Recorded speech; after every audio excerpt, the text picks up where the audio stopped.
Hello again, my DIY loving friends. I'm Sarah, and this is Medicated Housewife DIY, where crafting and mental health come together.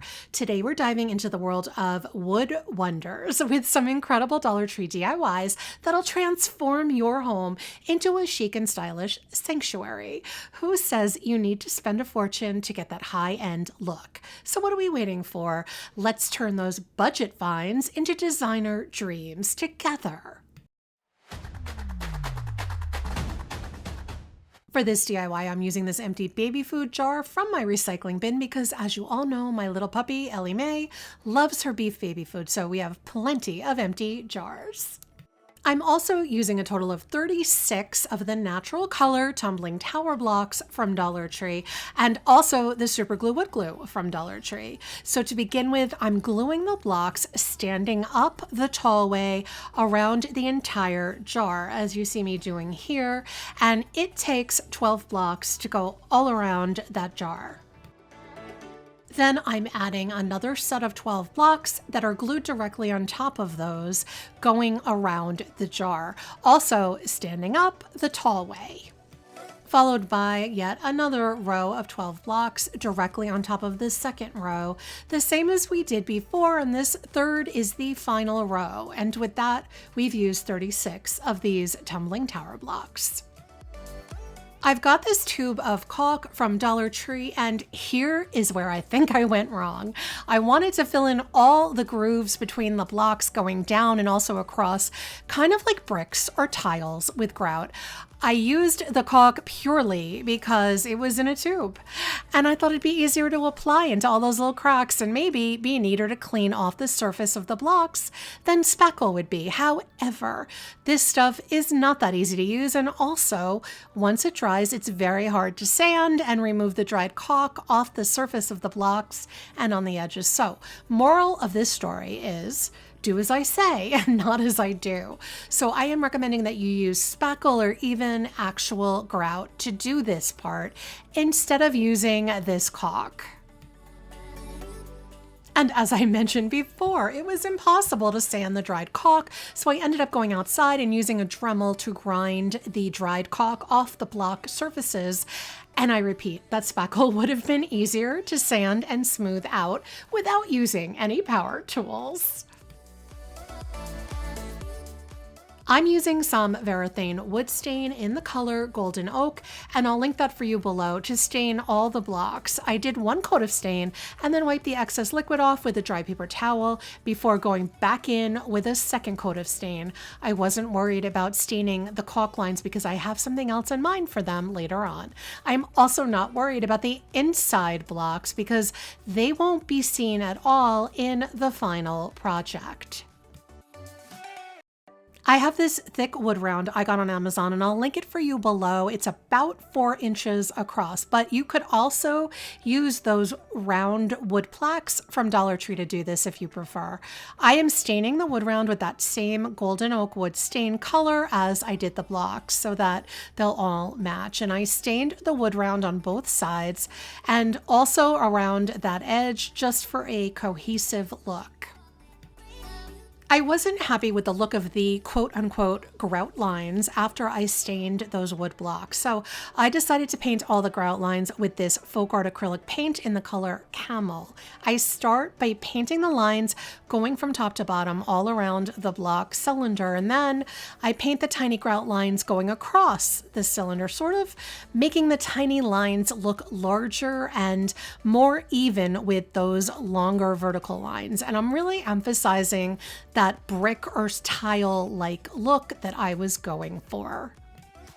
To add the stained wood round to the top of the cylinder, I used some wood glue around the top of those top wood blocks, and I centered that wood round directly on top. And then I'm going to allow it to fully dry. And this is my wood brick candle holder or plant holder or simply a wood pedestal. I really do love the way the blocks look as stained bricks or even as ceramic tiles. It's just a really upscale, substantial kind of look, made out of Tumbling Tower blocks and an empty baby food jar. I do recommend using spackle or even real grout instead of the caulk for the reasons I've shown you, but a simple project with a sophisticated outcome. For this DIY, I've got 6 of these mini square shaped plastic bowls from a pack at Dollar Tree. I'm using some Starbond super glue gel to attach 2 of the bowls together, top to top, and I'm going to do this 2 times using 4 of the 6 bowls.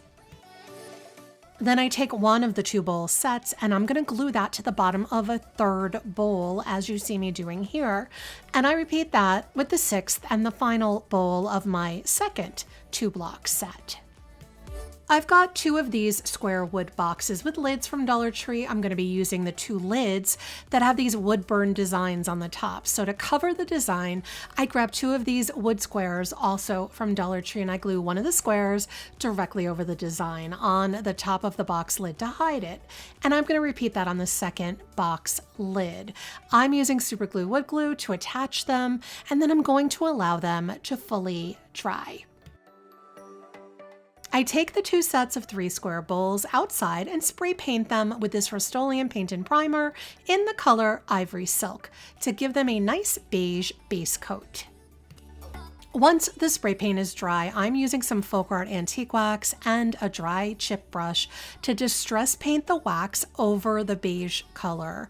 I'm using broad strokes to simulate a basic wood-grained kind of look, and I'm emphasizing the edges of the 3 bowls as well as the seams between each bowl because we can't really hide the seams, so we may as well incorporate them into our design. We gotta work with what we got.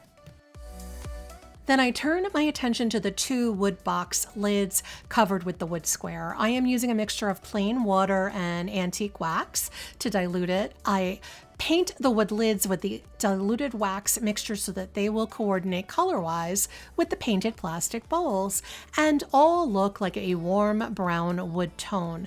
I painted both the outside and the insides of the wood lids and also used a small brush to paint the wood edges of the lids and the wood squares with a 2nd coat of some of the undiluted wax to try and make those unfinished wood edges just look a little better. To attach these wood bowl towers we made to the bottom of the wood lids, I'm going to use some loose Tumbling Tower blocks to help center the wood bowls to the middle of the wood lid. And I'm using some wood glue to attach the bottom of the wood lids to the bowl towers. And then I'm going to set them all aside to fully dry. And this is my set of faux wood tall candle holders, and I apologize, I did not have a pair of matching large candles to style this set with, so use your imagination, please, and picture these with some matching candles. They also work as small plant holders or for other small knickknacks, perfect for the center of a dining table or on a shelf or coffee table. A wood look using plastic bowls sounds like a win to me. For this DIY, we'll be using a total of 64 wood cubes from Dollar Tree. And to begin with, we're making sets of 4 in a square shape, followed by a 2nd layer directly on top, followed by a 3rd layer, and then a 4th, creating a set of 16 cubes. I then repeat that 3 more times, so we have 4 sets of 16 cubes, or 64 cubes in total, and allow those 4 sets of 16 cubes to fully dry. I'm using this Varathane wood stain in the color American Walnut, which I will link for you below, to stain all 4 of my sets of 16 wood cubes to make them this nice, rich, reddish brown wood tone. I ended up doing 2 coats of the stain on the 4 sets of cubes on all their sides, wiping off the excess stain with a dry paper towel, and then I give them several hours for the cubes to fully dry. I'm using Rub and Buff Metallic color in Grecian Gold, which I will link for you below, and a tiny brush to paint the lines in between all the wood cubes to contrast with that stained wood color. I also painted the tops of all 4 sets of 16 cubes fully in gold to help with that contrasting look. I have this 5x7 piece of clear plexiglass, which I'll link for you below, but you could also use the glass from a Dollar Tree 5x7 frame to do this as well. I just get nervous using the Dollar Tree glass because it's so thin and breaks so easily. I feel safer with the plastic plexi, but the real glass will work for this project if you prefer. I'm using this cotton swab to apply some of the rub and buff to the edges of the plexiglass just to give it a little gold accent, and then I put it aside to dry. I didn't feel like the gold color from the rub and buff was really bright or metallic enough to give a good contrast with the wood stained cube, so I decided to paint over that rub and buff with some of this Deco Art Extreme Sheen 24 karat metallic gold color. So I'm using that tiny brush. I paint over all those seams between the cubes and also the solid gold color on the tops of the 4 sets of 16 cubes, just to give me a brighter, shinier gold contrast color, and that really did the trick. I placed my plexiglass face down on the table and I used some loose Tumbling Tower blocks to determine where I wanted to place my 16 cube sets to create some legs for the project. And because the plexiglass is clear, I want to see the gold tops of the wood cube legs. So I decided to use some of this Elmer's clear glue on those gold tops before placing them gold side down onto the bottom of the plexiglass, allowing it to fully dry before even attempting to move the piece. And this is my clear topped wood and gold trimmed riser, and I think this little riser is so interesting looking. I just love the look of a rich gold paired with a rich dark wood, and the red tones in this walnut stain really add to the rich look. I love that you can see those gold tops right through the plexiglass top, and the whole thing is just really unique in my opinion. Hopefully you feel the same. Now, I almost didn't include this DIY in the video because overall, I was less than thrilled with how it came out, but you'll be the judge of that. I'm using 6 of these small plastic bowls that come in a pack from Dollar Tree. I'm also using this Starbond super glue gel to attach 2 of the bowls together at the tops. And I'm going to be doing that twice, using up 4 of my 6 bowls. Then I glue one of my 2 bowl sets to the bottom of a 3rd bowl, as you see me doing here, and I'm going to be doing that twice. I take my 2 3-bowl sets outside and spray paint them with some Rust-Oleum flat white paint and primer. Meanwhile, I have a piece of a wood paddle hanging sign from Dollar Tree. I filled the little holes at the top with some hot glue, and I'm going to paint the wood piece using this Apple Barrel Gloss white paint on both sides and on the edges, and I ended up doing multiple coats of paint to get full coverage on this wood.